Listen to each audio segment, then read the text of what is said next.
ये गाड़ी है भारत बेंच की, न्यू मॉडल।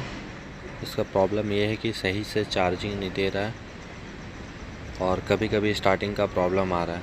तो आज हम इसको मल्टीमीटर लगाकर चेक करेंगे कि हमारा अल्टरनेटर चार्ज सही से दे रहा है या नहीं दे रहा है। अगर कभी भी प्रॉब्लम स्टार्टिंग का आता है तो पहले हमारा काम होता है कि बैटरी चेक करना है, बैटरी हमारा चार्ज है या नहीं है। तो हम आ गए हैं बैटरी के पास और ये रहा हमारा मल्टीमीटर। और अब हम इससे चेक करेंगे कि हमारा वोल्टेज कितना दे रहा है। ये एक वायर माइनस में लगा देना है और एक रेड वाला वायर प्लस में लगा देना है।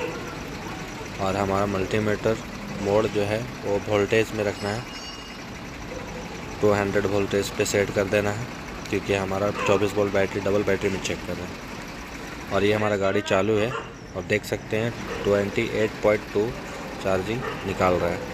इसका मतलब है कि हमारा अल्टरनेटर सही काम कर रहा है। सो गाइस, अल्टरनेटर यानी डायनमो का प्रॉब्लम नहीं है इसमें, मतलब चार्जिंग का प्रॉब्लम नहीं है। चार्जिंग सही दे रहा है हमारा गाड़ी, अल्टरनेटर भी सही है।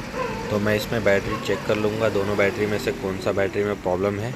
और बैटरी कैसे चेक करना है इसके लिए मैं सेपरेट एक वीडियो बनाकर डाल दूँगा। तो इसी तरह हमारे चैनल पे बने रहिए और हमारे चैनल को अभी तक सब्सक्राइब नहीं किए तो सब्सक्राइब कर लें, बेल आइकन का नोटिफिकेशन ऑन कर लें ताकि हमारी वीडियो की नोटिफिकेशन आप तक पहुंचती रहे। सो मिलते हैं फिर से नेक्स्ट प्रॉब्लम के साथ नेक्स्ट वीडियो में। Okay, bye.